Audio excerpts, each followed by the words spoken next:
mag-secret file, ay ilike mo muna ang video na to at mag-subscribe na sa aming YouTube channel. Don't forget to click the notification bell para hindi ka nahuhuli sa latest episode ng DJ Rocky's Secret Files.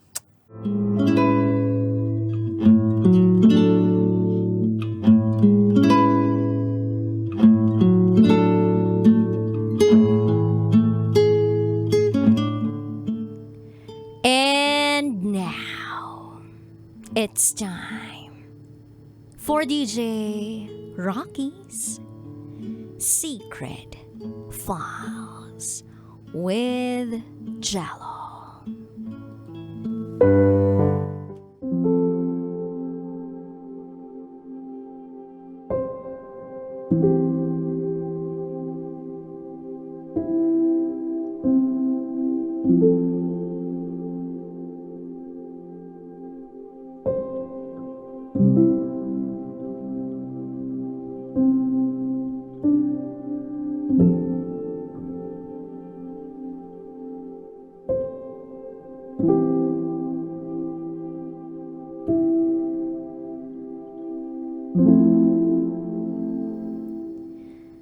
Hi DJ Rocky at DJ Jello.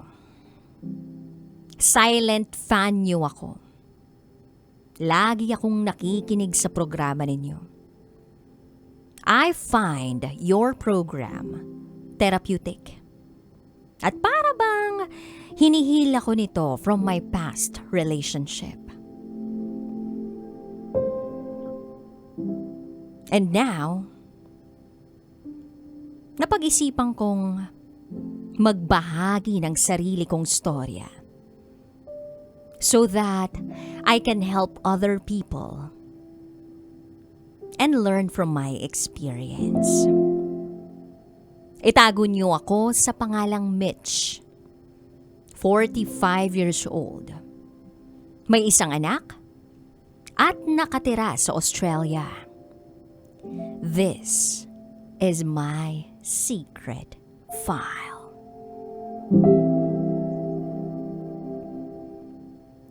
Noong 2018, buhay pa ang asawa ko nung magsimula akong magtrabaho sa isang American medical company.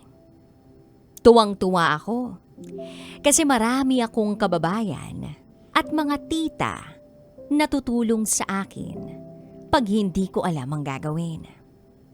Sa production department ako na-assign at doon ko nakilala ang isang lalaki na itago natin sa pangalang Fred.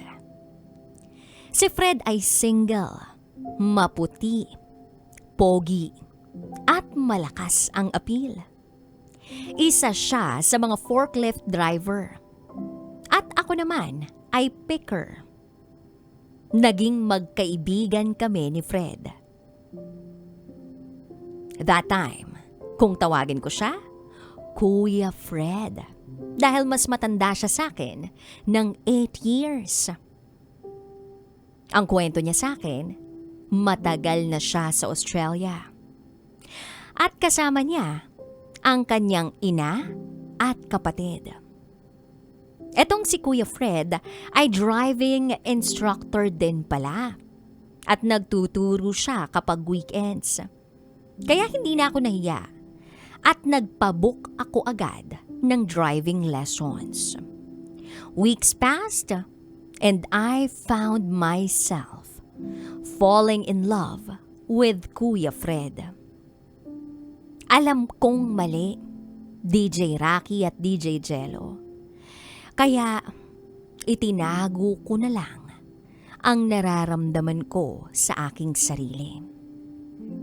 Minsan kapag tinuturuan ako ni Kuya Fred mag-drive, ay tatanungin niya ako kung gusto kong damuan sa kapihan.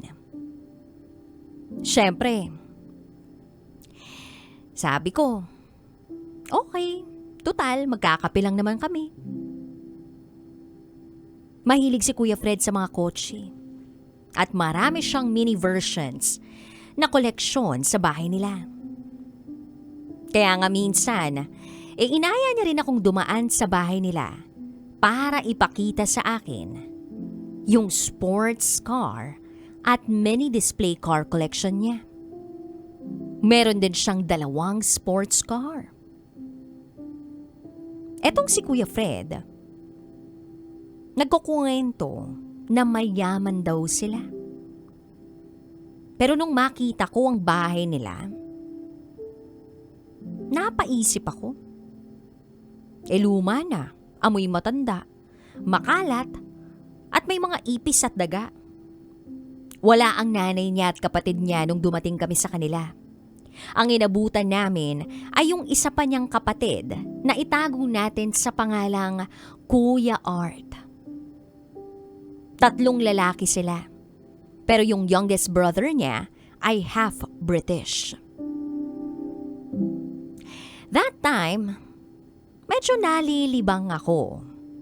Dahil ayos na ayos sa pakikipagkwentuhan si Kuya Fred. That time din, yung asawa ko gumagamit ng ipinagbabawal na gamot. Kaya lagi kaming nag-aaway at nasasaktan niya ako. Dahilan din kung bakit nagpaka-busy na lang ako sa trabaho. At si Kuya Fred, siya ang naging sumbungan ko. Then isang araw, may nag-text sa akin ng number. "Hi Mitch, pwede bang makipagkaibigan? Ako si Art, yung brother ni Fred." DJ Rocky at DJ Jello, nagulat ako kung papaano niya nakuha ang number ko. Napaisip ako ron. Yun pala, tiningnan niya sa listahan ng mga estudyante ni Kuya Fred ang pangalan ko. Nag-reply ako, pero hindi ko siya masyadong pinansin after that. Kung i-describe ko naman itong si Kuya Art, medyo malaki ang kanyang katawan, kayumanggi, at masasabi kong hindi sila magkamukha ni Kuya Fred. Etong si Kuya Art, makulit, laging nagte-text. Minsan nga, natanong pa niya sa akin kung nasa bahay na raw ba yung asawa ko at kung pwede daw ba siyang pumasyal. Kaya sinabi ko kay Kuya Fred. At ang sagot naman sa akin ni Kuya Fred, babaero daw yung kapatid niyang si Art at huwag ko raw pansinin. Makalipas ang 1 taon, namatay ang asawa ko dahil sa drug overdose. Hindi nagtagal, naging kami na ni Kuya Fred. Kapag weekends ay sa amin na siya natutulog.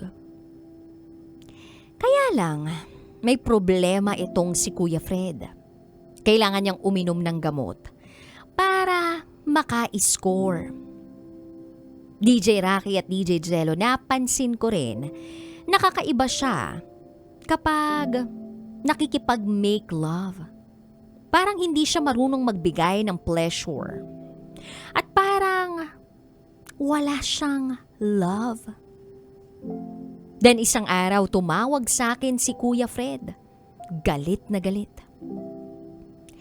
Habang naririnig ko ang mga sinasabi niya over the phone, natutulala ako. Na para bang nagugulat ako sa ugaling na ipapakita niya. Pagkatapos noon ay pumunta siya sa bahay na para bang walang nangyari. At napapansin ko na sa tuwing nagkukwento si Kuya Fred, madalas puro sarili niya ang topic. At bukang bibig niya na mayaman sila. Pinagmamalaki niya pa yung bahay nila sa Cavite. Mansyon daw.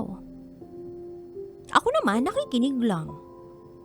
Hanggang sa dumalang nang mag-text si Kuya Fred. At kapag weekends na lang kami nagkikita, para may mangyari sa amin. Unti-unti inaramdaman ko na fubo lang kami. Kaya lang, hindi naman ako nakakaramdam ng enjoyment kapag may nangyayari sa amin. At laging bitin ang ginagawa niya. Kaya, alam ko din namang hindi ako mabubuntis. Pagkatapos ng lahat, nag-resign ako sa trabaho.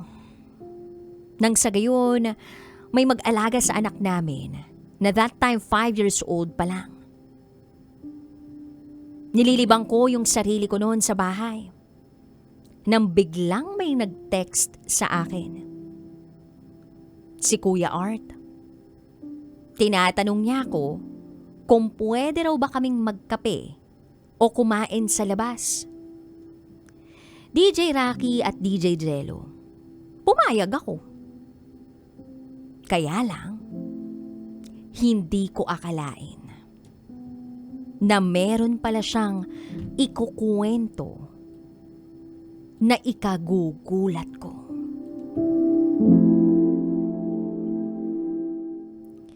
Sinabi sa akin ni Kuya Art na may asawa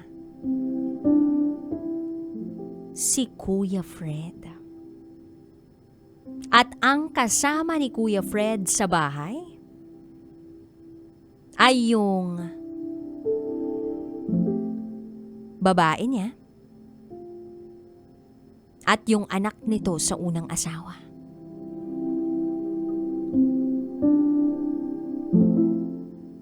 Gumuho ang mundo ko dahil ang akala ko binata itong si Kuya Fred.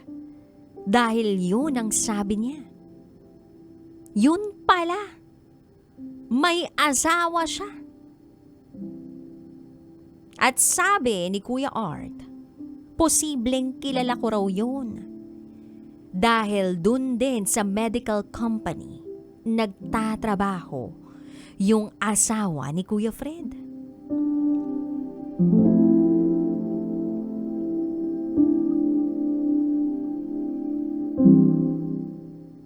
Weekend came. Pumunta si Kuya Fred sa bahay. Doon ko siya kinumpronta. Nagulat siya sa mga nalaman ko. At tinanong niya ako kung paano ko raw nalaman ang mga bagay na yun. Galit na galit siya. At ang sabi niya sa akin, hindi raw totoo yung balitang yun. Pinagdugtong-dugtong ko sa utak ko. Kaya pala malapit siya doon sa babaeng itago natin sa pangalang Myra dahil yun palang asawa niya. Shock na shock ako. Kalaunan ay umamin na si Kuya Fred sa akin. Arranged marriage lang daw ang nangyari. Nang sa gayon, ay matulungan niya si Myra at ang anak nito na magkaroon ng permanent residency. Binayaran daw siya ng 20,000 Australian dollars. Kaya rin siya nakabili ng pangalawang sports car niya. Ang sabi pa ni Kuya Fred, para na raw niyang ate itong si Myra.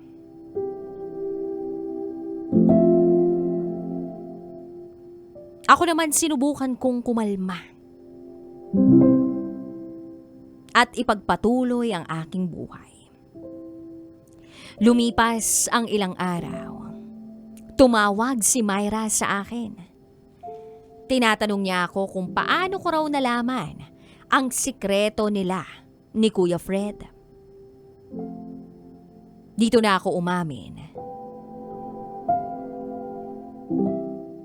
na ang balitang nasagap ko ay nagmula kay Kuya Art.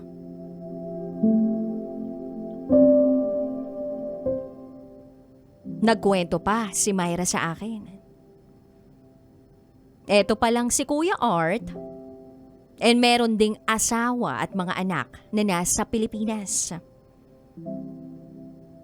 Pinaanal ng nanay nila ang kasal ni Kuya Art sa asawa niya para makapunta ng Australia by contrived marriage. After daw makuha ang citizenship, meron din itong papakasalan. Grabe. Ganun pala ang pamilya nila. Modus nila ang arranged marriage para magkapera. Naikwento din ni Myra na yung nanay nila Kuya Fred ay dating TNT dito sa Australia. Kaya nung makakilala ng matandang British, ay hindi na niya ito pinakawalan. Nagkaanak sila pero autistic yung bata. Kaya nang mamatay ang asawa niyang British, ginamit ng nanay niya yung kondisyon ng anak niya para makuha si Fred as a babysitter. Nagkapera daw sila, Kuya Fred, nung makuha ng nanay nila yung life insurance nung matandang British at yung house and lot nito. Usually, 3 years lang, nagkakaroon na ng permanent residency visa. Pero, dahil hindi naman citizen si Kuya Fred, kailangan pa nilang magsama ni Myra ng 6 na taon. Mahirap daw makisama kay Kuya Fred dahil masama raw ang ugali nito at inaabuso ang anak ni Myra. Pero walang magawa si Myra dahil kailangan nila ng tulong ni Kuya Fred nang sa gayon ay magka-visa sila dito sa Australia. Tinanong ko pa nga si Myra kung meron din bang asawa itong si Kuya Fred sa Pilipinas. At ang sagot niya sa akin ay wala raw. Pero meron itong girlfriend na nakatira doon sa bahay nila sa Cavite. DJ Rocky at DJ Jello, tinanggap ko pa rin si Kuya Fred sa kabila ng lahat ng nalaman ko. Hindi ko na siya kinumpronta pa sa mga nalaman ko dahil alam ko na magagalit lang siya. Napansin ko na lagi siyang nagagalit ng walang dahilan. Yung para bang sinasapian. Minsan, once every month. Minsan, twice or thrice every month. Parang sakit na niya yun. He would verbally abuse me and shame me in public. Pero dahil nagmamahal ako, tiniis ko lahat ng yun. Tiniis ko lahat. Nagpatuloy ang relationship namin ni Kuya Fred ng 4 years. Hanggang sa isang araw, I just woke up realizing that I deserve better. Yes, DJ Rocky and DJ Jello. Nagising na lang ako ng isang araw at napagtanto ko na I deserve better. Sinabi ko yun kay Kuya Fred. At nagulat ako sa sinabi niya sa akin. Ang kapal ng mukha mo. Hindi mo ba alam na ang pangit-pangit mo? Tumingin ka nga sa salamin. DJ Rocky at DJ Jello, tumulo na lang ang mga luha ko pagkatapos kong marinig yun. Sobrang sakit ng mga sinabi niya. At doon ko mas lalong napatunayan na wala akong halaga sa kanya. So after that, nag-focus na lang ako sa anak ko. Kahit sobrang hirap mag-move on. Sa ngayon, ayoko munang makipagrelasyon. Kailangan ko munang ayusin ang sarili ko. At marami akong na-realize sa buhay. Dapat kilalaning mabuti ang isang tao. Kasi kung hindi, katakot-takot na luha ang ilalabas mo. Bukod pa ron, dapat alamin mo rin ang family background ng taong pipiliin mo. Kasi dun mo rin malalaman kung anong klaseng ugali meron ng isang tao. Huwag ipawalang bahala yung mga red flag sa isang relationship. Because in the end, ikaw ang may iwang luhaan. Ikaw ang may iwang talunan. Mag-iingat ha sa mga taong sinungaling at mapagpanggap. Hanggang dito na lang po, DJ Rocky at DJ Jello. Muli, ako si Mitch. At ito, ang aking secret file.